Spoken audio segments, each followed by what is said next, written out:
जी अस्सलाम वालेकुम, मैं हूँ उमर ख़याम और मेरे साथ इस वक्त मौजूद है KHM ग्रुप एंड शलान एंड GL के CEO जनाब खालिद नवाज साहब। तो आज इनसे हमने इनका कीमती टाइम लिया और इनसे हम आज गुफ्तगू का आगाज़ करते हैं कि इनका जो सफ़र था वो उन्होंने कैसे स्टार्ट किया। जी वालेकुम सर, कैसे हैं आप? जी वालेकुम अस्सलाम, thank you so much Umar Khayyam for visiting us. जी मैं बिल्कुल ठीक हूँ अल्हम्दुलिल्लाह, अल्लाह का करम है, शुक्र अल्हम्दुलिल्लाह। जी खालिद साहब, मुझे ये बताइएगा KHM ग्रुप और बेसिकली जो है वो है क्या? KHM ग्रुप एक्चुअली सर्विसेज का ग्रुप है, सर्विसेज की कंपनीज है। We have around 9 companies in KHM ग्रुप। मेजरली इन पाकिस्तान जो 4 कंपनीज काम कर रही हैं उनमें रिक्रूटमेंट का है। शालान एंड GL जो है वो बेसिकली रिक्रूटमेंट, ओवरसीज रिक्रूटमेंट पे काम कर रही है। उसके बाद KHM कंसल्टेंसी जो है वो स्टूडेंट को स्टडी अब्रॉड के हवाले से काम कर रहे हैं। इसके अलावा इंस्टीट्यूट ऑफ टैक्स ट्रेनिंग्स के नाम से जो है वो टैक्स के ऊपर हम टैक्स पढ़ाते हैं, एक्चुअली प्रोफेशनल्स को इनकम टैक्स और सेल्स टैक्स पढ़ाते हैं। और उसके बाद KHM ट्रैवल्स है, वो ट्रैवल एंड टूरिज्म पे काम कर रही है।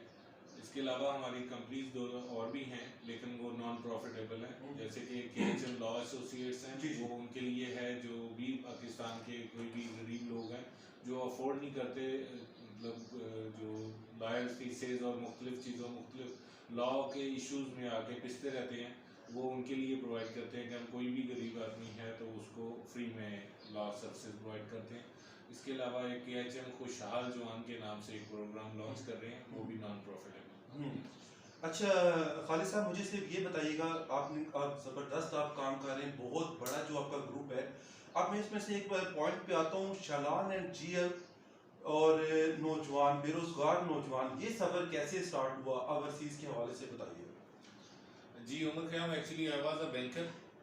तो एक दिन मैं अपने किसी दोस्त के साथ एक रिक्रूटमेंट एजेंसी पे उसकी जॉब के लिए इंटरव्यू के लिए गया।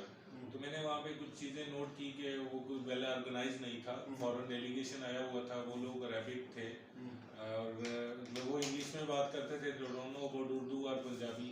और वहाँ पे जो होस्ट थे वो उनको इंग्लिश नहीं आती थी। दूसरा असल चीज़ इंग्लिश या उर्दू का मैटर नहीं था, उससे ज़्यादा ये था कि ऑर्गेनाइज नहीं था। मतलब लोग भी थे, इंटरव्यू देने वाले भी थे, इंटरव्यू लेने वाले भी थे, लेकिन चीज़ें जो थी वो वेल ऑर्गेनाइज नहीं थी और वो बहुत ज़्यादा डिस्टर्बेंस हो रही थी वहाँ पे। तो बस मुझे वो उस वक्त उनके साथ मैं कोऑर्डिनेशन करने लग गया और वहीं पे मेरा मतलब ये ख्याल क्लिक किया कि ये बहुत अच्छा बिजनेस है, इसमें आप बहुत सारे लोगों को मतलब उनके लिए काम कर सकते हैं। अपने लिए तो करते ही है, हर बंदा करता है, लेकिन आप अपने साथ साथ किसी और के लिए भी कुछ कर सकते हैं, इस कौम के लिए कुछ कर सकते हैं, अपनी कम्युनिटी के लिए कर सकते हैं। तो ऑन द स्पॉट मैंने डिसाइड किया कि इसको ज़्यादा अच्छे और प्रोफेशनल अंदाज से करना है और बेहतर तरीके से करना है। और very next day I resign from bank और मैं इस फील्ड में आ गया और इट्स ऑलमोस्ट 12 years नाउ। अच्छा, तो इसमें काफ़ी डिफिकल्टीज आई, मुश्किलात तो हर जगह पे हर काम में आती हैं, उसी तरह इसमें भी हैं, लेकिन ये चूँकि एक बाकायदा एक पर्पज़ के लिए मैंने इस बिज़नेस को ज्वाइन किया था, इस बिज़नेस में स्टार्ट लिया था पर्पज़फुली कि मैंने अपनी कौम के लिए, अपनी कम्युनिटी के लिए कुछ करना है। तो अल्हम्दुलिल्लाह we are trying and we are doing best.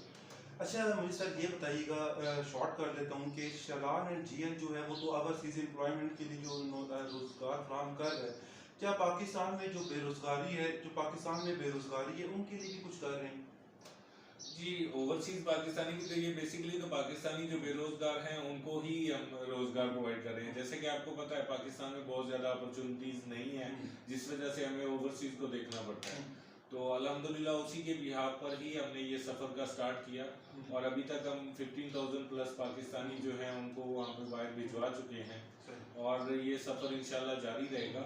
और पाकिस्तान के अंदर भी हम काफ़ी कर रहे हैं, कुछ रिक्वायरमेंट्स तो हमारे अपने लिए भी हैं, डिफरेंट प्रोजेक्ट्स हम स्टार्ट करते रहते हैं और कर रहे हैं, तो उसमें आए दिन इजाफा करते हैं ताकि जितने लोगों को ज़्यादा अकोमोडेट कर सकें, जॉब दे सकें।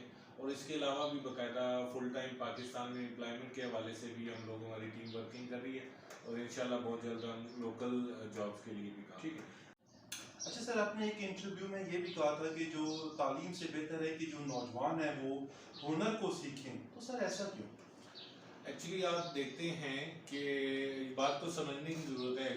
आप देखते हैं कि इस वक्त हमारे पास जो सबसे ज्यादा बेरोजगार जवान हैं उनमें ज्यादा तादाद आपको मिलेगी तो ग्रेजुएट और मास्टर्स की मिलेगी। मतलब डिग्री तो है उनके पास तो, लेकिन उनके पास किसी किस्म की कोई एक्सपर्टी नहीं है, वो काबिलियत नहीं है उनकी।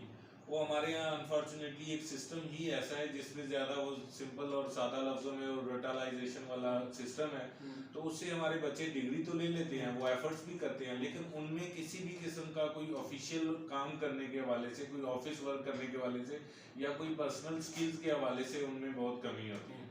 तो इस वजह से हम ये चाहते हैं कि कोई ऐसा कुछ हो कि डिग्री के साथ साथ हुनर भी हो, जैसे कि फॉरेन में हम लोग कर रहे हैं। अब देखिए स्टूडेंट्स को देख रहे हैं हम, हमारे पास 300 प्लस यूनिवर्सिटीज जो फॉरेन यूनिवर्सिटीज हैं वो हमारे पैनल पे हैं, जिनमें हम बच्चों के एडमिशन करवा रहे हैं, उनको भिजवा रहे हैं। तो यहाँ पे भी एक बच्चा जो अभी देखते हैं कि ग्रेजुएशन या मास्टर्स करने के बाद बेरोजगार है, तो उसकी रीजन सिर्फ यही है कि वो स्किलफुल नहीं है। तो हमें चाहिए कि हम उनको स्किलफुल करें। इसके लिए नैपटेक, टैवटा, गवर्नमेंट बॉडीज तो हैं, लेकिन जितना वो काम कर रही हैं मैं उनको तारीफ ही करूंगा, लेकिन मैं चाहूंगा कि वो इससे ज्यादा करें। उनकी कैपेसिटी इससे बहुत ज्यादा है और उन्हें उससे ज्यादा ही करना चाहिए। उनके पास पूरा स्ट्रक्चर है, इतने बड़े फंड्स हैं, इतनी बड़ी उनके पास जो फैसिलिटी है, सेटअप्स हैं, लेकिन जिस लेवल पे उनका काम होना चाहिए उस लेवल पे नहीं है। वो एफर्ट कर रहे हैं, लेकिन उसमें गवर्नमेंट को चाहिए या उनके जो भी एडमिनिस्ट्रेटर्स हैं उनको चाहिए कि वो प्रैक्टिकली उनमें इजाफा करेंगे। जो नैपटेक से या वहाँ से निकले बच्चा, तो उसके बाद वो किसी जॉब में, किसी इंटरव्यू में वो फेल ना हो, बल्कि वो रिकमेंडेड हो। ठीक। अच्छा खालिद साहब, जब मैं ऑफिस से आ रहा था तो मेरे जो सहाफ़ी भाई थे उन्होंने कहा था कि खालिद साहब उनसे लाजमी सवाल करिएगा, क्या जो मीडिया के लड़के हैं पढ़ लिख के जो काम करें ये भी एक हुनर ही है? जी बिल्कुल, मीडिया ये तो डेफिनेटली एक स्किल है। मतलब कोई भी ग्रेजुएट या मास्टर्स या इवन एमफिल भी किया हुआ है या एमएस किया हुआ है, तो वो एक डिफरेंट है। वो आपकी तरह नहीं ना सोच सकता है ना कुछ, क्योंकि एक स्पेसिफिक एजुकेशन है, तो इसमें जितने भी एक्सपर्टीज हैं वो आम आदमी का काम नहीं है। So definitely it's a skill. Sir ज़बरदस्त। अच्छा सर, एक और इम्पोर्टेंट क्वेश्चन है, जिन लोगों के वीज़े नहीं आते हैं, ठीक है, उन्होंने वेट किया 2 महीने, 3 महीने, 4 महीने, वीज़े नहीं आए, उन्होंने एडवांस जमा करवा दिया और फिर भी उनका वीज़ा नहीं आया, क्या उनकी जो डिडक्शन होती है या पूरी पेमेंट उनको एडवांस की दी जाती है? जी हमारा एक प्रोसीजर है और बड़ा ओपन और मतलब क्लियर पॉलिसी है। वो ये है कि हम वीज़ा इश्यूस एक्चुअली जो यूएई है उसमें क्या होता है कि वीज़ा इश्यूज पे तो just normal 4 to 5 working day का प्रोसेस है। 1 वीक का कर लें, 10 डेज का कर लें, इससे ज़्यादा नहीं है। बट डिपेंड करता है कि कंपनीज, जब जो भी कंपनी हायर करती है या जिन कंपनीज के लिए भी हम हायर करते हैं, तो उसमें ये प्रोजेक्ट से पहले बिफोर मतलब वो स्टार्ट कर देते हैं मैन पावर को कंप्लीट करना। बाज़ दफ़ा उनमें कोई लेबर मिनिस्ट्री की तरफ से इश्यूज आ जाते हैं, कोई इमिग्रेशन की तरफ से इश्यूज आ जाते हैं, कोई कंपनी की तरफ से इश्यूज आ जाते हैं, तो इट टेक्स टाइम।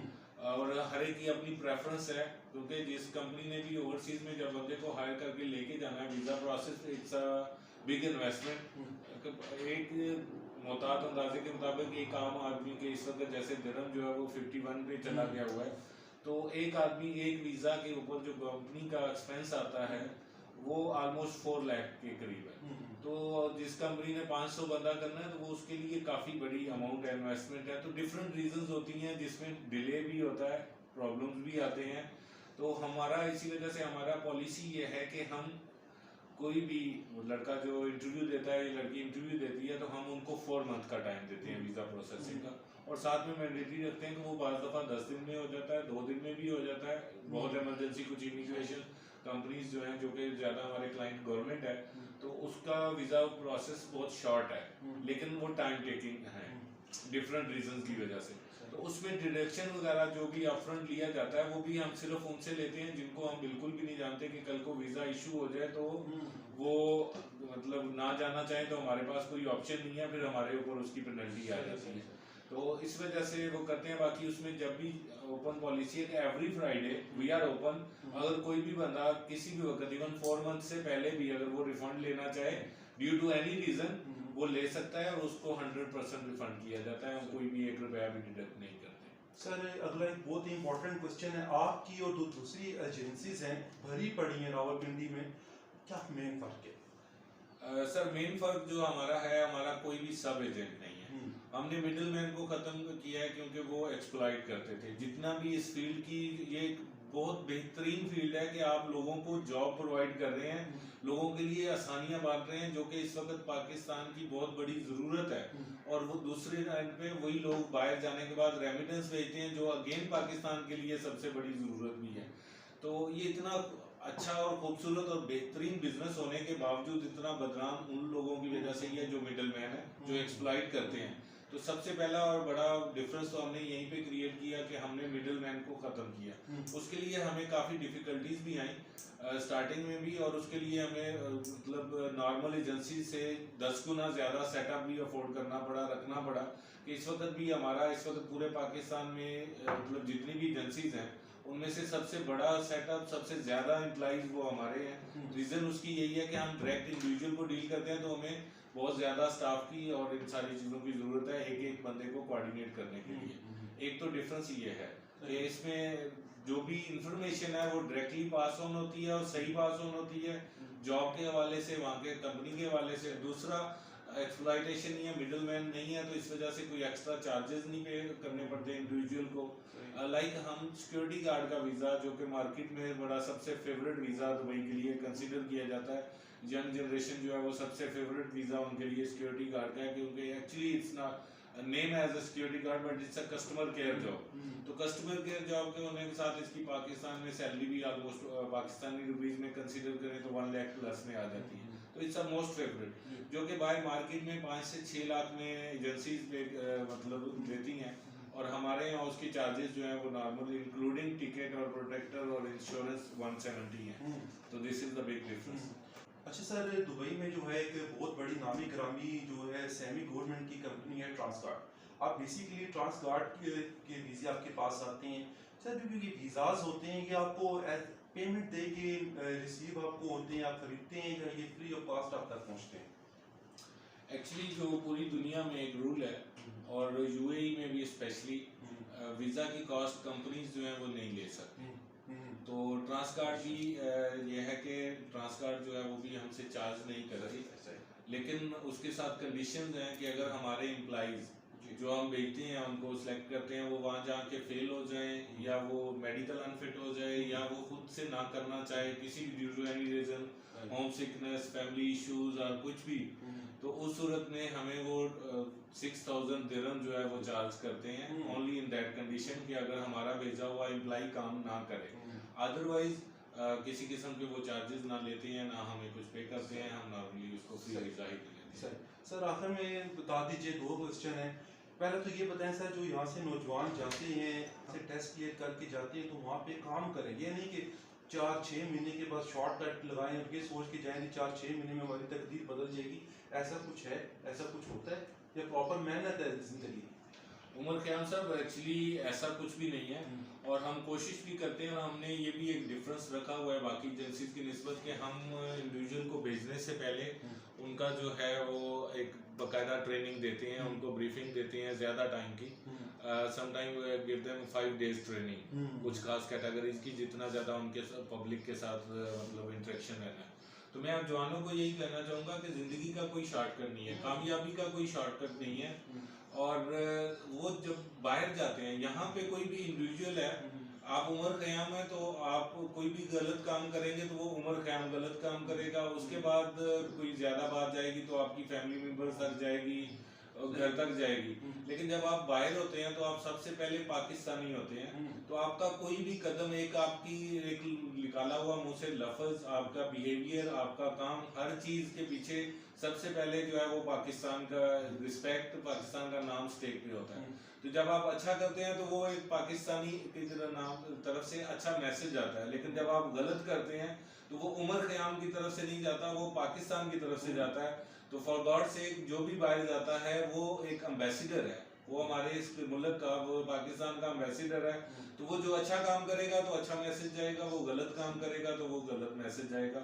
और हमारे साथ ये सेवरल टाइम एक्सपीरियंस हुआ है कि कुछ कंपनीज में they don't want us, reason कोई भी प्रीवियसली पाकिस्तानी गए, 2-4 लोग 10 लोग गए, उन्होंने नेगेटिविटी फैलाई, उनका बिहेवियर अच्छा नहीं था, उनका काम अच्छा नहीं था, तो उसके बाद वो कंपनी हमेशा के लिए बैन हो जाती है, माइंडसेट बन जाता है कि हमने पाकिस्तानी को नहीं लेना।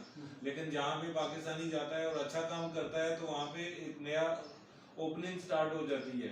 10 बंदे अच्छा काम करते हैं तो कंपनी कोशिश करती है कि 100 बंदों को और पाकिस्तान से ही लेके जाया जाए। तो अपने लिए ना सही, अपने मुल्क और अपने दूसरे भाइयों का ख्याल रखते हुए अच्छा बिहेव करें। Sir thank you very much, बहुत अच्छा लगा आपसे मिलके, thank you very much sir, thank you so much.